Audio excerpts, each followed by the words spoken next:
As part of the mythology that we created for the film, we also had to figure out what this world looked like. What did they wear? What materials did they use for clothes or buildings? And because we got that detailed for everything else, we thought it would add to the fantasy element to create all new words and linguistic rules to further distance their world from real life. My biggest inspiration here came from Polynesian languages like Tongan, Samoan, and Hawaiian. The cultures that speak these languages have a history of living simply and living off of the land, which is how the people in the world of the Assurance live. In many of these Polynesian languages, they'll often have a little apostrophe-looking thing called an okina that indicates a glottal stop. A glottal stop is essentially a sudden break in speech in the middle of a word.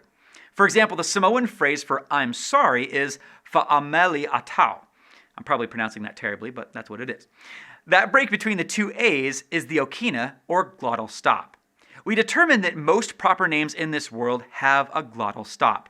And because gender is such an important issue in this movie, and because there's such a dichotomy between the heroic sisters and these mostly bad men, we felt like gender should also play a role in the linguistics of names.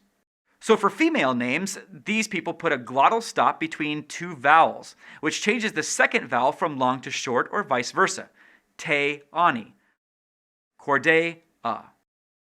For male names, the glottal stop happened after a consonant or between two consonants.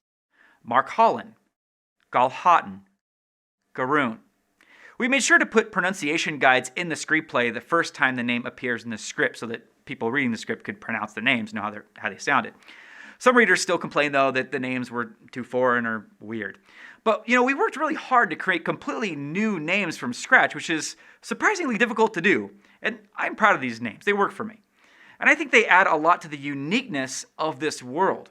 If it was Jennifer and Rebecca running away from George and Tom, it wouldn't have the same impact, I don't think. Another subtle thing we did with the language is that we made the female names start with really hard consonants like Teani and Cordea. And the male names start with softer consonants, Mark Holland, Galhatan. This gave a nice contrast with the middle of their names after the glottal stop, and also made the female character names pop and feel a little stronger. With Galhatan, we made his name such that in order to say it, you kind of have to make these really guttural sounds. Galhatan. Galhatan. You kind of have to dig into your throat and gurgle a little bit just to say his name. And we love playing with letter and phonetic combinations to shape what we wanted to say about our characters. Now, my point in sharing all this with you is mostly just to communicate the idea that when you write a story, you've got to be all in.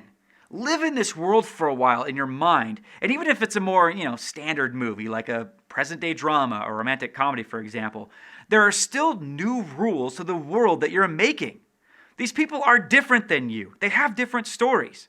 The more you dig in and take the time to inhabit that space so that you can know that world better, the more clear and more true the world will feel to your audience.